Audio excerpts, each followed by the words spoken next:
আমৃত্যু ভালোবাসি তোকে। লেখনীতে সালমা চৌধুরী। পর্ব ৩৩। মেঘ তাড়াহুড়ো করে আইসক্রিম শেষ করেছে। দুশ্চিন্তায় আইসক্রিমটাও শান্তিমতো খেতে পারেনি, একদৃষ্টিতে আবিরের মুখের দিকে তাকিয়ে আছে, কিন্তু আবিরের দৃষ্টি অন্য কোথাও। আবির নিরবধি আকাশের পানে চেয়ে আছে, রাস্তার পাশে থাকা লাইটের আলোতে স্পষ্ট বোঝা যাচ্ছে, আবিরের চোখমুখের উজ্জ্বলতা বিলীন হয়ে গেছে। বিকেলে আসার সময় যতটা উৎফুল্ল আবির ভাইকে মেঘ দেখেছিল, এই আবির ভাই যেন অন্য কেউ, চোখে মুখে চিন্তার ছাপ। মেঘ কিছু বলতে গিয়েও থেমে গেল। আবির শোনিত কণ্ঠে বলে উঠল, এই পৃথিবীতে প্রতিটা মানুষের জীবনে সবচেয়ে গুরুত্বপূর্ণ ব্যক্তি হল মা। সেই মায়ের লাশ দেখার বা ছোঁয়ার অধিকার যদি কোনো সন্তানের না থাকে তাহলে সেই সন্তান পৃথিবীতে বেঁচে থেকেও মৃত। মেঘের ভ্রু কুঁচকাল। আবির ভাই কি বলছে, কি বুঝাতে চাচ্ছে কিছুই বুঝতে পারছে না সে। আবির অসীম দূরত্ব থেকে দৃষ্টি সরিয়ে মেঘের দিকে তাকিয়ে ভরাট কণ্ঠে বলল, যে মানুষটাকে দেখে এসেছিল, তিনি আর কেউ নয় তোর, আমাদের সবার একমাত্র ফুপ্পি। এই কথা শোনামাত্র মেঘের রক্ত সঞ্চালন বন্ধ হওয়ার অবস্থা হয়ে গেছে। মেঘ চিৎকার দিয়ে উঠল, কি? উদ্ধৃতি চিহ্ন। আবির সরু নেত্রে তাকিয়ে আছে। মেঘের চোখ যেন কোটর ছেড়ে বেরিয়ে আসতে চাইছে। চোখে মুখে অবিশ্বাসের ছাপ। এই কথা কখনোই বিশ্বাসযোগ্য নয়। জন্মের পর থেকে মেঘ জেনে এসেছে তাদের বাবা চাচা তিনজন। 18 বছর পর হঠাৎ করে ফুপ্পি আসবে কোথা থেকে? আচমকা এমন কথা শুনলে বিশ্বাস করবে না, এটাই স্বাভাবিক। আবির গম্ভীর কণ্ঠে বলল, আমি জানি তুই বিষয়টা এত সহজে মানতে পারবি না, কিন্তু কিছু সত্যি কঠিন হলেও মানতে হবে। উদ্ধৃতি চিহ্ন। মেঘের দম বন্ধ হয়ে আসছে। গলা শুকিয়ে কাঠ হয়ে গেছে, গলা দিয়ে কোনো কথায় বের হচ্ছে না। এতক্ষণ যাবৎ কত প্রশ্নই মাথায় ঘুরছিল, এক মুহূর্তেই যেন সব প্রশ্ন উধাও হয়ে গেছে। মেঘ আতঙ্কিত কণ্ঠে শুধাল, আপনি কি আমার সাথে মজা করতেছেন? প্লিজ সত্যি করে বলুন উনিকে। উদ্ধৃতি চিহ্ন। আবির কপাল কুঁচকে ভারী কণ্ঠে বলল, তোর সাথে কি আমার মজার সম্পর্ক? আর সিরিয়াস বিষয় নিয়ে আমি মজা কেন করব? ওনার নাম মাহমুদা খান আমিনা। নাম শুনে কি মনে হচ্ছে তোর? উদ্ধৃতি চিহ্ন। মেঘ এখনও অবিশ্বাস্য দৃষ্টিতেই তাকিয়ে আছে। ঢোক গিলে ভারী কণ্ঠে বলল, আপন ফুপ্পি? আবির কণ্ঠ দ্বিগুণ ভারী করে বলল, হ্যাঁ, আলী আহমদ খান আর মোজাম্মেল খানের একমাত্র ছোট বোন এবং ইকবাল খানের একমাত্র বড় বোন। উদ্ধৃতি চিহ্ন। মেঘের কান দিয়ে হিজাবের উপর দিয়েই গরম বাতাস বের হতে শুরু করেছে। নিঃশ্বাস আটকে আসছে বারবার। আবির ভাই তো মজা করার মানুষ না। আর ওনার চোখমুখ দেখে মনেও হচ্ছে না যে উনি মজা করছেন। আর বিয়েতে ওই মহিলার আচরণও বুঝিয়ে দিচ্ছিল ওনার সাথে গভীর কোনো সম্পর্ক আছে। তাহলে কি উনি সত্যি সত্যি ফুপ্পি হন? এত বড় কথাটা কোনোদিন ও শুনল না। কিন্তু কেন? মেঘ ভাবনাচিন্তা করে প্রশ্ন করল, এত বছরে কোনোদিন তো ওনাকে আমাদের বাসায় যেতে দেখিনি। আব্বুদের আপন বোন হলে বাসায় যান না কেন? আবির মৃদু হাসল, ভরাট কণ্ঠে বলল, ওনাকে বাসায় যেতে দেখবি কিভাবে? তোর জন্মের প্রায় 10 বছর আগে উনি খান বাড়ি ছেড়েছেন। 27 বছর হবে ওই বাড়িতে পা পড়েনি ওনার। উদ্ধৃতি চিহ্ন। মেঘ ভ্রু কুঁচকে প্রশ্ন করল, কেন? কি হয়েছিল? আবির শান্ত কণ্ঠে বলা শুরু করল, ফুপ্পি যখন ভার্সিটিতে পড়াশোনা করত তখন ফুপ্পির একজনের সাথে প্রেমের সম্পর্ক গড়ে ওঠে। পুরো ঘটনা আমি জানি না, তবে বাসায় বিষয়টা জানাজানি হয়ে গেছিল। তখন আমার আম্মু নতুন বউ, বছরখানেক হবে আম্মুর বিয়ে হচ্ছে। তোর আম্মুর তখনও বিয়েই হয়নি। ফুপ্পির এই ঘটনা জানার পর আব্বু আর চাচ্চু ফুপ্পিকে মেরে একটা রুমে 3 মাস দরজা বন্ধ করে আটকে রাখছিল। তখন দাদু বেঁচে ছিলেন, তবে অসুস্থ ছিলেন, কথাও বলতে পারতেন না। আম্মু দাদুর যত্ন করত, আবার ফুপ্পির দেখাশোনাও করত। ফুপ্পি আম্মুর হাতে পায়ে ধরে অনেক কান্নাকাটি করেছে, কিন্তু আম্মুর কিছুই করার ছিল না। 3 মাস ফুপ্পির উপর 2 ভাই অত্যাচার করেছে যেন ওই ছেলেকে ভুলে যায়। এক পর্যায়ে ফুপ্পি খাওয়া দাওয়া বন্ধ করে দেয়, ধীরে ধীরে অনেক বেশি অসুস্থ হয়ে পড়ছিল। চিকিৎসা করে ফুপ্পিকে কিছুটা সুস্থ করার পর ফুপ্পি বাড়ি থেকে চলে গেছিল। ভাইদের অত্যাচারে সেই যে বাড়ি ছাড়ছিল আর কোনোদিন বাড়িতে ঢুকতে পারেনি। বাড়ি থেকে পালিয়ে গিয়ে ফুফাকে বিয়ে করে বছরখানেক ঢাকাতেই ছিল। চিঠির মাধ্যমে আম্মুর সাথে কয়েকবার যোগাযোগও করেছিল। ফুপ্পি বাড়ি ছাড়ার 1 বছরের মাথায় দাদু মারা গেছেন। ভাগ্যক্রমে তখন মেজ মামা আমাদের বাসায় ছিল। ঢাকা চাকরির পরীক্ষা দিতে আসছিল। আম্মু মেজ মামাকে ফুপ্পির বাসার ঠিকানা দিয়ে দাদুর মৃত্যুর খবর পাঠাইছিল, এই কথা আব্বুরা কেউ জানত না। ফুপ্পি, ফুফা জনেই আসছিল দাদুকে দেখতে, তখন আসিফ ভাইয়া ফুপ্পির পেটে ছিল। খান বাড়ির চৌকাঠে পা রাখতেই আব্বুর চোখ পড়ে দরজায়। চিৎকার দিয়ে 1 সেকেন্ডেই দাদুর লাশ চাদর দিয়ে ঢেকে রান্নাঘর থেকে দানিয়া বের হয়েছিল। যদি ফুপ্পি চৌকাঠ পার হওয়ার চেষ্টা করে তাহলে খুন করে ফেলবে। বাড়ি ভরা মানুষ থাকায় আব্বুকে আর চাচ্চুকে সবাই আটকিয়ে রাখছিল, না হয় সেদিন খুনাখুনি হয়ে যেত। কত কত মুরব্বীরা উপস্থিত ছিল, কিন্তু আব্বুর মাথা সেদিন কেউ ঠান্ডা করতে পারেনি। দাদুর লাশ ছোঁয়া তো দূর, ফুপ্পিকে লাশ দেখতে পর্যন্ত দেয়নি। লাশ দাফন করে বাড়িতে পা রেখে প্রথম প্রশ্নটাই করেছিলেন, আমিনারে খবর দিছে কে? মায়ের মৃত্যুর শোকের থেকেও সেদিন 1000 গুণ বেশি তীব্র ছিল ওনার রাগ। কোনোভাবে জানতে পারছে আম্মু খবর পাঠাইছে, সেই দিন সেই অবস্থাতেই আম্মুকে বাড়ি থেকে বের করে দিয়েছিল। অথচ ফুপ্পি ওনারই মায়ের পেটের বোন। সেই বোনকে খবর দেয়ার শাস্তিস্বরূপ আম্মুকে 2 মাস নানা বাড়িতে থাকতে হয়েছিল। একদম সংসার ভাঙার পর্যায়ে চলে গেছিল। তখনকার সময়ে সংসার ভাঙা আম্মুর পক্ষে বা নানা বাড়ির মানুষের পক্ষে মেনে নেওয়া সম্ভব ছিল না। তারপর নানা, বড় মামা, আত্মীয় স্বজনরা অনেক বুঝিয়ে 2 মাস পরে আম্মুকে বাসায় নিয়ে আসছে। আব্বুর শর্ত একটাই ছিল, আর কোনোদিন ফুপ্পির সাথে যোগাযোগ করতে পারবে না। নিজের সংসার বাঁচাতে বাধ্য হয়ে সেই শর্ত মেনে নিয়েছিল আম্মু। মেজ মামা ফুপ্পির বাসায় গিয়ে সব ঘটনা বলে আসছিল। সেই দিন থেকে আজ পর্যন্ত ফুপ্পির সাথে বাসার কারো যোগাযোগ নেই। উদ্ধৃতি চিহ্ন। মেঘ এতক্ষণ যাবৎ বিস্ময়কর দৃষ্টিতে আবিরের মুখে পানে তাকিয়েছিল। নিজের বাড়িতে এত বড় রহস্য লুকিয়ে আছে অথচ সে কিছুই জানে না। আবির গলা খাকারি দিয়ে গম্ভীর কণ্ঠে বলল, তুই আমায় পাষাণ, হিটলার বলিস? অথচ আমার থেকেও বড় মাপের হিটলার এত বছর যাবৎ খান বাড়িতে রাজত্ব করে আসছেন। যাদের কথার উপর কারো কথা চলে না, যাদের ইচ্ছের বিরুদ্ধে কেউ কিছু করতে পারে না। ফুপ্পি নিজের পছন্দের মানুষকে বিয়ে করার অপরাধে মায়ের লাতারা চিহ্ন দেখার অধিকারটা পর্যন্ত হারিয়েছেন। 28 বছর যাবৎ বাবার বাড়ি পা রাখতে পারেন না।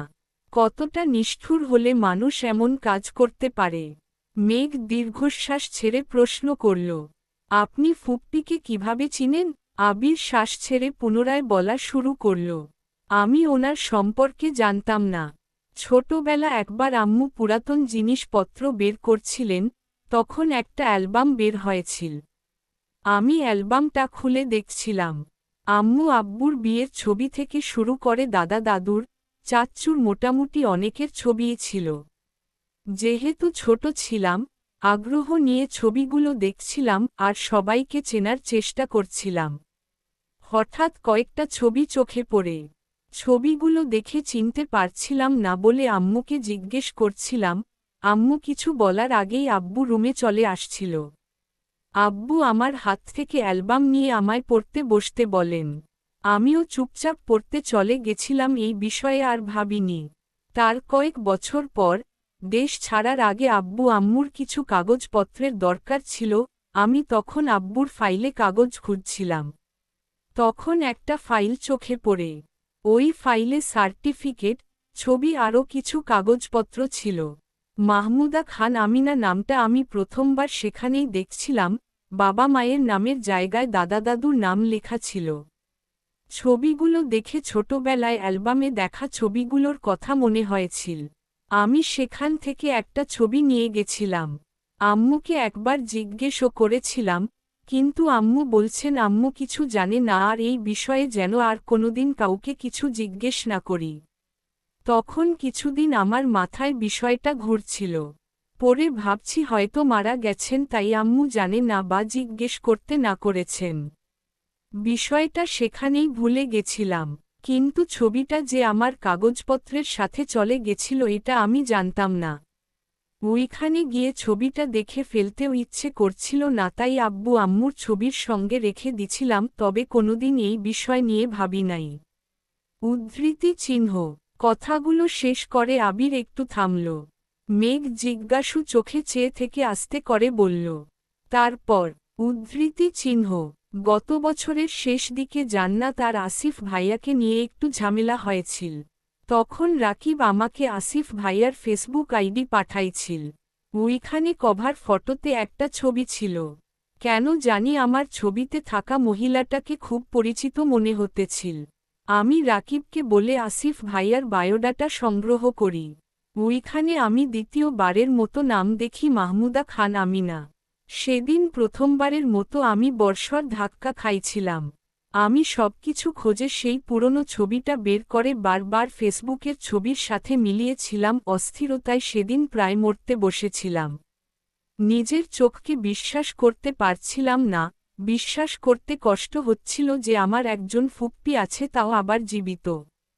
সেদিন পরিস্থিতি সামলানোর বিন্দুমাত্র শক্তি ছিল না আমার। সেই রাতেই তানভীর আর রাকিবকে আসিফ ভাইয়ার বাসায় পাঠাইছি। আমি ফুপ্পির সাথে সেদিন প্রথমবারের মতো ফোনে কথা বলছিলাম। নাম পরিচয় বলার পর ওনার সে কি কান্না, তানভীরকে আঁকড়ে ধরে অনেক কেঁদেছিল। ফুপ্পির 28 বছর চেপে রাখা সব কষ্ট কান্নায় পরিণত হয়েছিল। তারপর বেশ কয়েকবার কথা হয়েছে ওনার সাথে। বারবার জিজ্ঞেস করেছি ঘটনা বলতে, কিন্তু বলেননি। বলছেন আমি দেশে ফিরলে বলবে। দেশে ফেরার কয়েকদিনের মধ্যেই আমি, তানভীর আর রাকিব ওনাদের বাসায় গেছিলাম। সেখানে গিয়েই সব ঘটনা শুনেছি। মেঘ আগের তুলনায় কিছুটা স্বাভাবিক হয়েছে। মেঘ পুনরায় প্রশ্ন করল, জান্নাত আপুর কি ঝামেলা হয়েছিল? আবির এতক্ষণ গম্ভীর থাকলেও এবার একটু হাসার চেষ্টা করল। ধীর কণ্ঠে সুধাল, তেমন কিছু না। মেঘ আস্তে করে বলল, প্লিজ বলুন। উদ্ধৃতি চিহ্ন। আবির না পারতেও বলল, ফুপ্পিরা এত বছর যশোর ছিল। গত বছর ভাইয়ার চাকরি হওয়ায় সপরিবারে ঢাকা আসছে। কোনো এক অনুষ্ঠানে ভাইয়া জান্নাতকে দেখেছে। ভাইয়ার জান্নাতকে ভালো লাগছে। কোনোভাবে খবর নিয়েছে জান্নাত ঢাকা বিশ্ববিদ্যালয়ে পড়ে, সেই থেকে প্রায়ই ভার্সিটির আশেপাশে জান্নাতকে ফলো করত। কিন্তু কোনোদিন কথা বলেনি। 6 মাস শুধু দূর থেকে ফলোই করেছে। একদিন সাহস নিয়ে কথা বলতে আসছিল। যদিও কথা বলতে পারেনি, কিন্তু সেটা রাকিবের কান পর্যন্ত পৌঁছে গেছিল। রাকিব 2-3 দিন খেয়াল করে বিষয়টা আমায় জানাইছিল। রাকিবের ভাইয়াকে পেটানোর চিন্তাভাবনা ছিল। আমাকে জানানোর পর আমি বলছিলাম, ছেলেটার একটু খোঁজ নিতে, যদি সমস্যা মনে হয় তাহলে পেটাতে। রাকিব খোঁজ নিয়ে জানতে পারছে ভালো জব করে, অফিসের সবার সাথে নম্র ভদ্র আচরণ করে, সেখান থেকেই ফেসবুক আইডি সংগ্রহ করে আমায় দিছিল। যাকে পেটানোর প্ল্যান ছিল, সে আমার ভাই হয়ে গেল। যখন জানতে পারছে ভাইয়া জান্নাতকে পছন্দ করে, তখন রাকিব আর বাধা দেয়নি। তবে রাকিবের একটাই কথা ছিল, আমি দেশে না ফিরলে আর ফুপ্পির পুরো ঘটনা না জানলে সে জান্নাতের বিয়ের সিদ্ধান্ত নিবে না। ধীরে ধীরে জান্নাত আর ভাইয়ার মধ্যে মোটামুটি ভালো সম্পর্ক হচ্ছে। আমি দেশে ফিরলাম, ভেবেছিলাম দেশে ফিরেই ওদের বিয়ে দিব। কিন্তু দেশে আসার পর তোর কোচিং, টিউশন থেকে খবর নিয়ে দেখলাম তোর পড়াশোনার নাজেহাল অবস্থা। এভাবে পড়লে চান্স পাবি না। তোর পড়াশোনা গুছিয়ে দেয়ার জন্য একজন মানুষ দরকার ছিল। তখন জান্নাতের কথা মাথায় আসে আর জান্নাতকে আনি। জান্নাতের বিষয়ে সিদ্ধান্ত নেয়ার অধিকার যেহেতু রাকিবের, আর রাকিব আমার বেস্ট ফ্রেন্ড। তাই বিয়ের আলোচনা হওয়ার আগেই বন্ধ করে দিয়েছিলাম। কিন্তু অফিসিয়াল কাজে ভাইয়াকে 6 মাসের জন্য দেশের বাহিরে যেতে হবে। ভাইয়া চাইতেছিল বিয়ে করে বউ নিয়ে কয়েক মাস ঘুরে তারপর যাবে। কিন্তু তোর অ্যাডমিশন টেস্টের থেকে আমার কাছে তাদের বিয়ে গুরুত্বপূর্ণ ছিল না। আমি রাজি হয় না বলে ভাইয়া ঘোরাঘুরির প্ল্যান বাদ দিয়ে বলেছে শুধু বিয়েটা করবে, বিয়ের পর তোকে যত ইচ্ছে পড়াতে। কিন্তু আমার কথা হলো, একবার বিয়ে হলো মানে জান্নাতের মাথায় সংসারের চিন্তা ঢুকবে। তখন তোর প্রতি তার দায়িত্ব কমে যাবে। এটা তো আমি কখনোই হতে দিব না। ভাইয়া যখন বুঝতে পারছে আমায় মানাতে পারবে না তখন জান্নাতকে বুঝানো শুরু করছে। কিন্তু জান্নাত তো আমায় বা রাকিবকে সবই বলে দেয়। জান্নাতের মাথা যাতে না খেতে পারে, সেজন্য 21 মাস যাবৎ জান্নাতের সঙ্গে ভাইয়ার যোগাযোগ বন্ধ রেখেছি। রাকিব নতুন সিম কিনে দিছে জান্নাতকে। যেদিন রাতে তুই আমায় কল দিছিলি, সেদিন আমি, রাকিব আর তানভীর ফুপ্পিদের বাসায়ই ছিলাম। বিয়ের কথাবার্তা বলতে গেছিলাম। তুই চান্স পেলেই বিয়ে হবে এরকমটাই শর্ত ছিল। কিন্তু রাতে ফেরার পর তোর খাতা ভর্তি হাবিজাবি লেখা দেখে আমার মাথায় রক্ত উঠে গেছিল। যার জন্য আমি এত মানুষের বিরুদ্ধে লড়তেছি সে কিনা পড়াশোনাটাকে গুরুত্বই দিচ্ছে না। সেই রাগে সেদিন খাতা পুড়িয়েছিলাম, যাতে তুই পড়াশোনায় মনোযোগ দেস। যাদের সামনে বারবার গর্ব করে বলেছি আমার মেয়ে চান্স পাবেই। চান্স না পেলে আমি তাদের মুখোমুখি হতে পারতাম না। তারা মুখে কিছু বলুক বা না বলুক, মনে মনে হলেও বলতো। এত কিছু করেও তো মেঘ চান্স পেল না। এই কথাটা পৃথিবীর কোনো মানুষ যাতে বলতে না পারে সেই জন্য আমি তোকে সারাক্ষণ পড়ার কথা বলতাম। আলহামদুলিল্লাহ তোর চেষ্টা, আমার ইচ্ছে পূরণ হয়েছে। আল্লাহ আমার আশা পূরণ করেছেন আর তোকেও অসংখ্য ধন্যবাদ। উদ্ধৃতি চিহ্ন। মেঘের গলায় আটকে থাকা নিঃশ্বাসটা দীর্ঘশ্বাস হয়ে বেরিয়ে আসল। মেঘের আড়ালে মেঘকে নিয়ে কত কত ঘটনা ঘটেছে। আবির ভাইয়ের গত 4 মাসের করা আচরণগুলো বারবার মনে হচ্ছিল।